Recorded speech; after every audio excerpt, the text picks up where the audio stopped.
everyone, it's Desiree and welcome back. This is the start of our 4th series and I've titled this one Building a Scene. So these are all going to be cards and it's ways that we can mix and match our supplies that we already have, create maybe a 3D item or an interactive item, just to give our stash some new life. Maybe a few different colors, strange combinations, you just never know. But we're building a scene of some sort. Whether we're masking, that can be one of them as well. So it's not just, stamping and then, adding our colors to it. There's going to be some different levels, hopefully. You never know, because I can change my mind. So for this one, we're going to create what I'm going to call a floating snowflake. This stamp set is by Gina and it's called the Shimmering Season.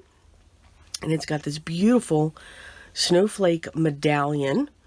And we're going to use this to our advantage. Our card is going to be a 5x7 card.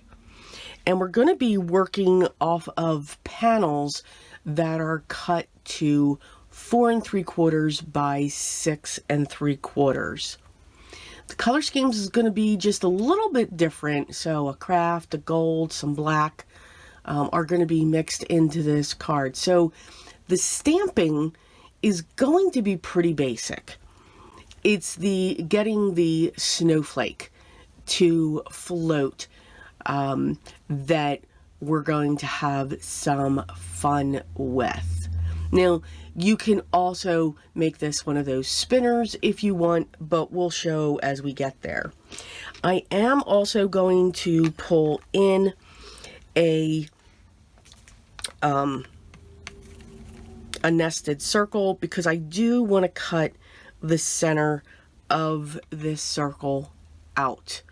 And there are coordinating dies that I got with this as well. So stamping, die cutting, we're going to get all of that out first. And let's start building our card. I am going to switch over to a voiceover for this one. And like always, I'll come back and we'll talk about the card. Maybe a different way to put it together, or things that I had a challenge with, how I figured to get through it, because we always keep going. At least I do. I never stop and start over unless I absolutely have to. All right.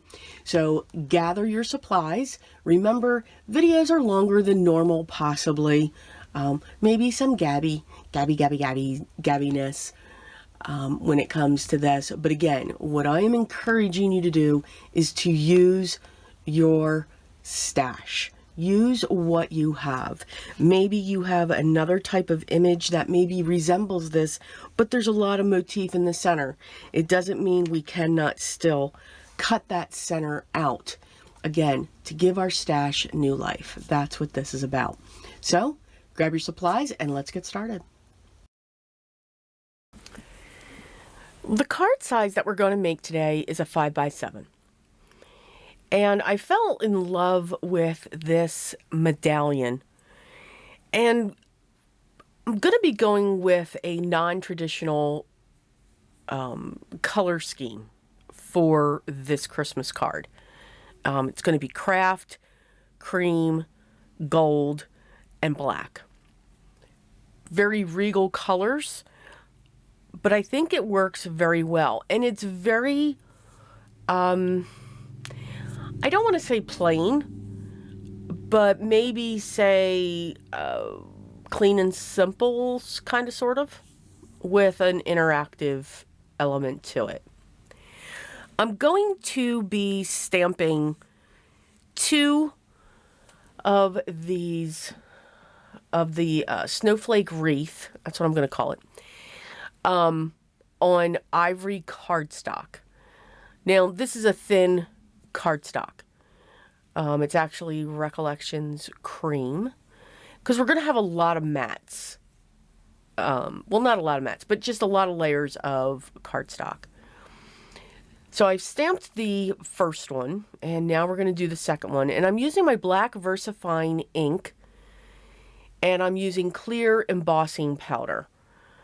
Now, to get the ink going, you're going to have to stamp it a couple times to make sure all of these details are visible. There is a lot of detail in this stamp set, or in this image.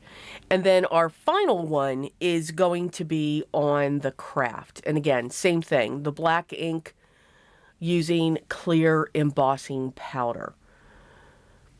Now, if you don't have, there are black embossing powders out there. I just find that they don't work. They don't look solid. So I do like the look of a deep black ink with a clear embossing powder. Just my preference. Now I'm going to be using the smallest, well, not the smallest, but the next,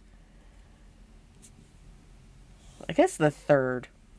There's like a large and then there's one down. That's the one that I'm using when it comes to the snowflakes. And I'm doing that on black cardstock and using gold metallic embossing powder. And I'm going to stamp 2 of those. Now, the great thing is with this snowflake, it's a mirror image of itself. Excuse me. So when you put them back to back, it will match because it's symmetrical. So maybe you don't have a snowflake with the die, or maybe you do have a snowflake, but you don't have the coordinating die for it. That's fine. You could use the snowflake and use a circle die. That's definitely symmetrical. So you could, or a punch. So you could definitely use that instead. It doesn't have to be that coordinating die that goes with it. I'm going to be using this beautiful Christmas font. It's one of the things that I love about the Gina case sets are the fonts. These flowy fonts that she uses. They're just absolutely gorgeous. And then the Mary is going to be in a block font above it. Now the Christmas itself is going to be done in the metallic gold that I used for the snowflake. And then the Mary is going to be in the black. Whenever I use my clear ink, I like to stamp it twice, just to make sure that I have a good amount of ink, of that clear ink down, so that I can get a good embossed impression. I am a fan, especially for the metallics, I am a fan of the Michael's Recollections embossing powder. They melt so smooth. They're absolutely gorgeous. So now we're going to get this Mary that's going to be fiddly, because it wants to stick to my fingers. So I come in with my pokey tool. These are technical terms, to try to get that straight. And then just stamp that a couple times. Again, making sure I have a good impression. And then using the clear embossing powder again, so that I can have that same look. Now, you do not need to use embossing powders. You could just use your inks as well. Again, use what you have and make it work. Absolutely. We can adjust, we can change, giving new life to our stash and what we have. We can apply a lot of these techniques to everything that you already have. Okay. Now what I'm going to do is I'm going to die cut these large pieces out. Now, some of them, for the ivory ones, I'm going to cut the circle, the center part out as well. And with that, I'm going to use my nested circle dies. There's actually one that fits really good in there. It just gives the same amount of border as when you die cut the image. So I'm going to die cut each of these, even the craft one, to get those all prepped. Now, I do like to, I have found that I have become a taper for my dies. Whether I'm lining them up or not, I'm just die cutting a shape. I do like to tape everything down. The tape that I love the best, now this is just for die cutting, this is not for foiling. For die cutting, I love to use it's a Scotch brand, and it's the repositionable tape. Love that tape. It's better than washi. I find if I use washi, and it's a lot of washies, that after I run it through my die cutting machine, there's a lot of pressure going on in there, and it actually adheres the washi tape. It really sticks it down. I find with this tape, it does not do that. The tape just literally comes right off, and you can see it just breaks. Sometimes it'll actually break around the die. So I thought that was really cool. I get a lot of questions, what tape, am I using? It looks like I use a lot, and I do, but these rolls that I get, they do last for an extremely long time, which is good. So now I'm just cutting out the centers of these circles. Again, using one of those nesting dies and just cutting out the centers. Now I'm only going to do that to the 2 ivory ones. And you can see my plates are well loved. I'm about due. These have been in there for a while. Plates for me can last close to a year.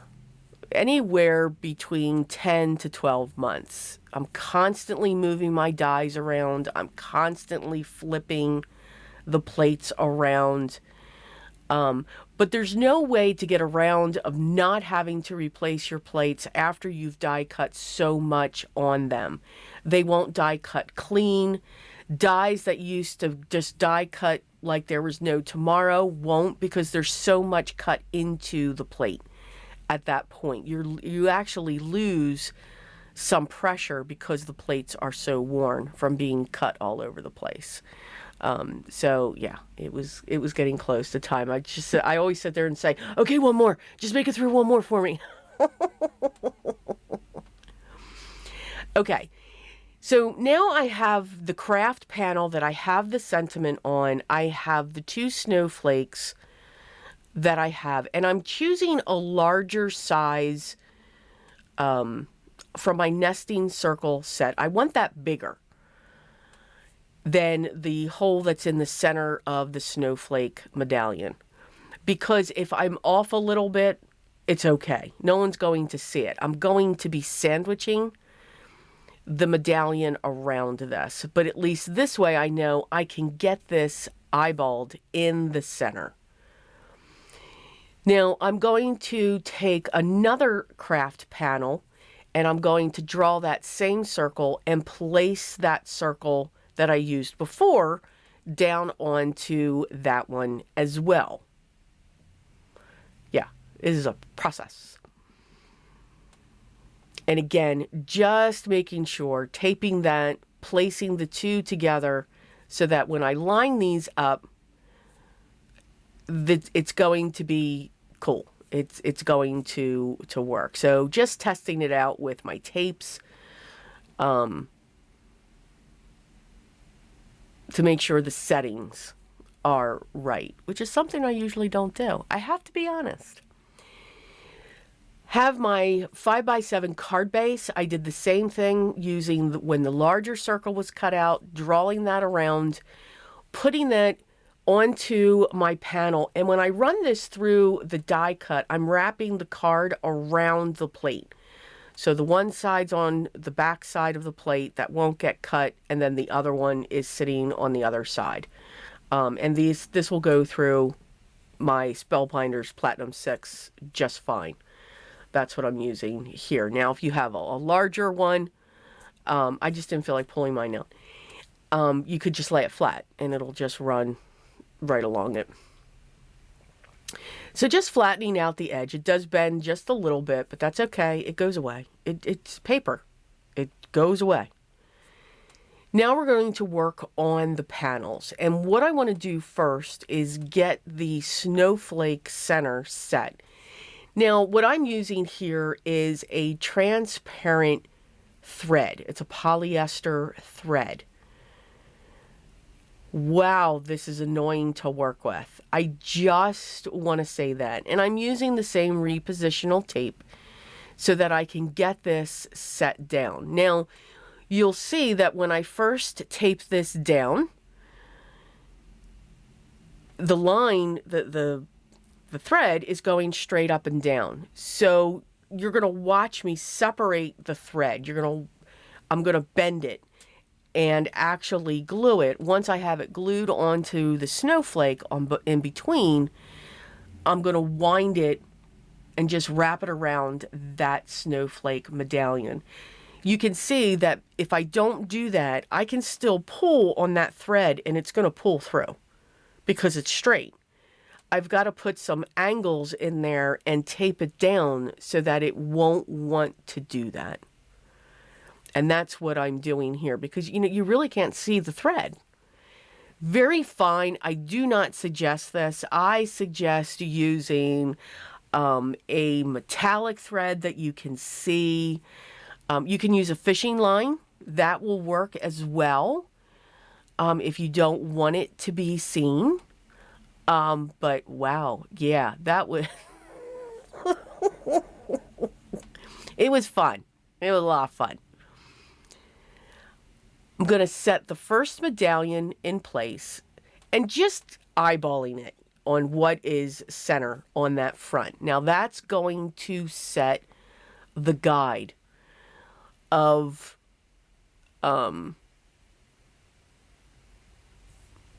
these medallions. I'm now going to set my first panel in the front. And now we're going to set the second panel on the inside so that you don't see this, that large hole that I die cut. And I'm centering it onto the panel. So 5x7 card base, these panels are cut to 4 3/4 by 6 3/4. Once I have that panel down, that medallion is going to go in place. And you could stop right here. I think it looks really pretty with the ivory in the back, but I wanted the craft to continue. So I'm going to put glue on the back of this. I didn't cut the center out. I didn't want to. And I'm going to set that on the other medallion and then close my card on top of that. So that I know when this is closed, all you're going to see is the craft. And when you open it, the recipient is going to get a nice surprise that there's going to be the two medallions, the ivory on the left-hand side, and then the craft one on the side where you can leave your message. Now, if you're daring enough, you could find a really small sentiment and put it behind that snowflake. I was not daring. Nope. Nope. But it would look really cute. Plus, I really didn't find a small one. I could have put one in there and cut it up. And yeah, no. The snowflake, while it's there, it does wiggle back and forth as well. So you do take a chance of it shifting and seeing that. So I opted not for that because basically I was not daring. Okay, that's the truth. The other things that I said are just the other reasons. I'm adding some gold gems into the snowflake centers around that medallion. And now we will talk about the card.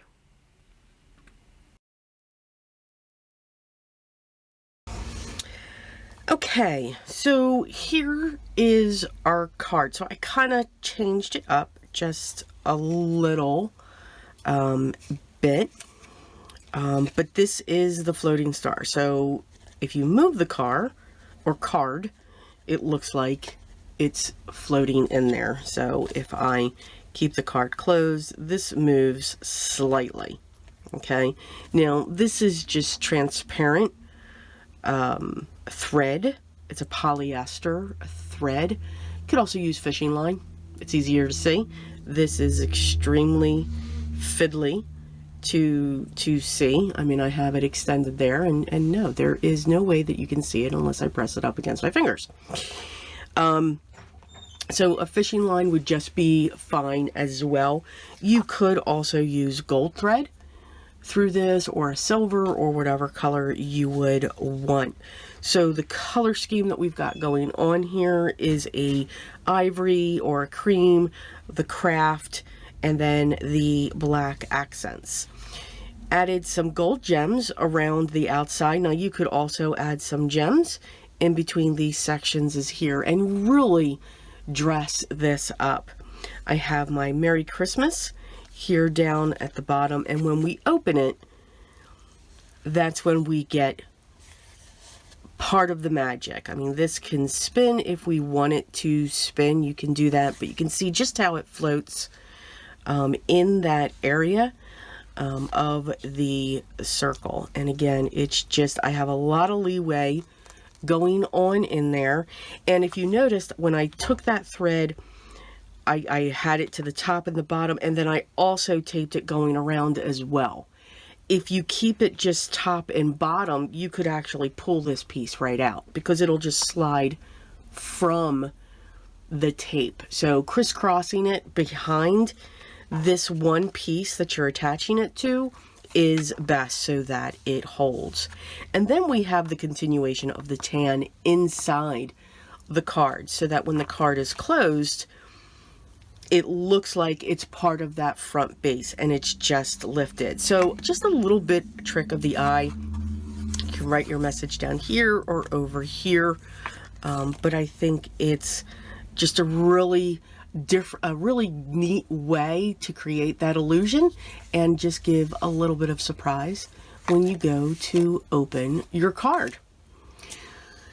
As always, I hope you enjoy the first video of our 4th series. So we're coming down to the wire. We're just over halfway at this point. And again, all of these are going to be cards. I may state in the beginning that they're going to look like this, and we could change my mind, which I kind of did because I was going to have the whole go all the way through. But I really liked the look of having that backer there. So we change our minds as we go, as we create, and that's the beauty of this craft. We don't have to go with what's specifically in our thought or in our sights. As we create, it can take us onto the journey and take us onto different terms. If you have any questions, make sure you leave those down below and I will get back to you as soon as I can. Make sure you subscribe, hit that thumbs up, make sure you ring the bell so that you know when the next video is ready for you to watch. Remember, you're creating art. Remember to enjoy the process, and remember, this is all about digging into your stash and giving it new life, a different way to be created with, and to stretch it right on out. So again, enjoy the process, have fun with your art, try new things. You never know if you'll like it unless you try it. But most of all, remember, always be creative, and I will see you in the second video of our 4th series. Till then.